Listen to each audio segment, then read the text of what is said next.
యాదాద్రి భువనగిరి జిల్లా గుండాల మండల కేంద్రంలోని ఐకేపీ కార్యాలయంలో పోషణ మాస కార్యక్రమంలో భాగంగా అవగాహన సదస్సు నిర్వహించారు.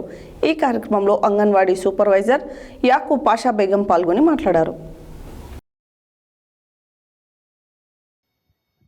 యాదాద్రి భువనగిరి జిల్లా గుండాల మండల కేంద్రంలోని ఐకేపీ కార్యాలయంలో పోషణ మాస కార్యక్రమంలో భాగంగా అవగాహన సదస్సు నిర్వహించారు.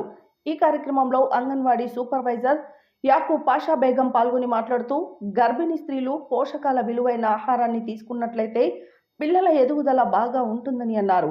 బేబీ పుట్టినప్పుడు బరువు తక్కువ ఉన్నట్లయితే వారిలో రోగ నిరోధక శక్తి తక్కువ ఉంటుందని, అలాంటి పిల్లలను చాలా జాగ్రత్తగా చూసుకోవాల్సిన అవసరం ఉందని అన్నారు. అలాంటి పిల్లలను సరైన ఆహారం ఇచ్చి బరువును పెంచవలసిన అవసరం ఉందని అన్నారు.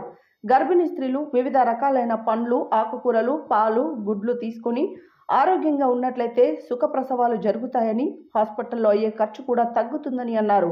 ఈ కార్యక్రమంలో ఏపీఎం అంజయ్య, సిసిలు భాస్కర్, కొమురయ్య, బాలనారాయణ, గీత, మండల సమైక్య అధ్యక్షురాలు సంతోష, ఉపాధ్యక్షురాలు యాదమ్మ, సహాయ కార్యదర్శి స్వప్న, కోశాధికారి మాధవి, అంగన్వాడీ టీచర్లు సునీత, రాణి, లక్ష్మి, వివిధ గ్రామాల సంఘం అధ్యక్షులు తదితరులు పాల్గొన్నారు.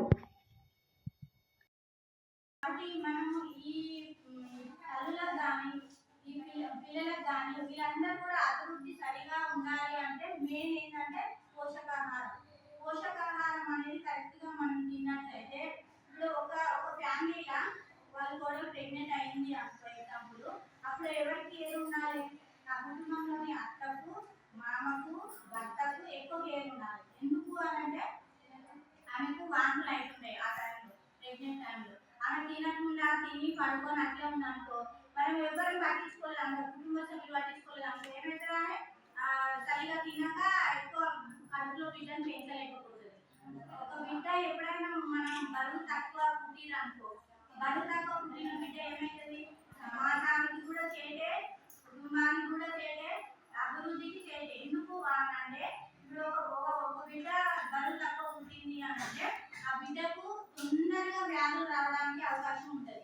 ఏ వ్యాధి వచ్చినా కానీ ఫస్ట్ మనకు ఎవరు అనారోగ్యం ఉంటారో, ఎవరికి వ్యాధి నిరోధక శక్తి తక్కువ ఉంటుందో వాళ్ళనే ముందు అటాక్ అవుతుంది. ఇప్పుడు జ్వరం వచ్చిందనుకో, మన తక్కువ జ్వరం వచ్చిందంటే ముందు ఇమ్యూనిటీ పవర్ ఎవరికైతే తక్కువ ఉందో ఆ తక్కువ ఉన్న వాళ్ళకి ముందు వస్తుంది.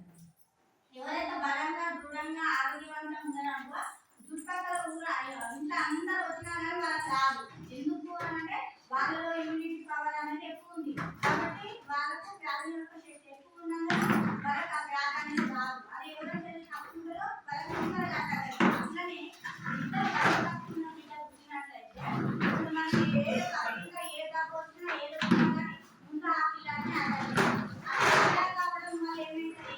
ఆ కుటుంబం ఆర్థికంగా చాలా నష్టపోతుంది. 24 గంటల హాస్పిటల్ దానివల్ల ఆర్థిక నష్టము, ఇవన్నీ కూడా నష్టాలు.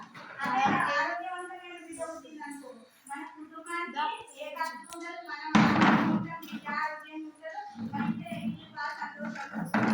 మళ్ళీ ఆ తెలివి తక్కువ బిడ్డ అయిపోతుంది ఆ బిడ్డ. ఎందుకంటే సరైన పోషకాహారం లేక, సరైన హాస్పిటల్ చెకప్ లేక ఆ బిడ్డను మనం పట్టించుకున్నట్లయితే వాళ్ళ అభివృద్ధి అనేది కుంటుపడుతుంది. కుంటుపడినప్పుడు వాడు మంచి ప్రయోజకుడు కాలేదు. ఎప్పుడైతే బిడ్డ ఆరోగ్యవంతంగా పుట్టి, ఎప్పుడైతే బిడ్డ మంచిగా కనిపిస్తుందో, మన మొక్క ఏపు ఉంటేనే చెట్టు కూడా ఏపు అవుతుంది. మొక్క అనేది పిల్ల ఉందనుకో, దానికి ఎన్ని మందులు వచ్చి ఎట్లుంటుంది? మనం పత్తి చెట్టు రోజు పత్తి వేస్తాం కదా, ఆ మొక్క ఏం చేస్తుంది? పిల్ల ఉన్నది, పిల్లనే వస్తుంది చెట్టు, మొక్కలు మళ్ళీ దానికి పుట్టేవి కూడా పిల్లనే ఉంటాయి. అదే దృఢంగా ఉందనుకో ఆ బలంగా వస్తుంది, మళ్ళీ కాండం మంచిగా వస్తుంది, మొక్కలు కూడా బాగా, కాయలు కూడా బాగా కలుగుతుంది. అట్లనే మనం కూడా పిల్లలు మనం పుట్టే దశ నుండే మంచిగా అభివృద్ధి చేయాలంటే వాళ్ళు మంచి పోషకాహారం అనేది చాలా ఇంపార్టెంట్. దాంట్లో ఏంటి ముఖ్యంగా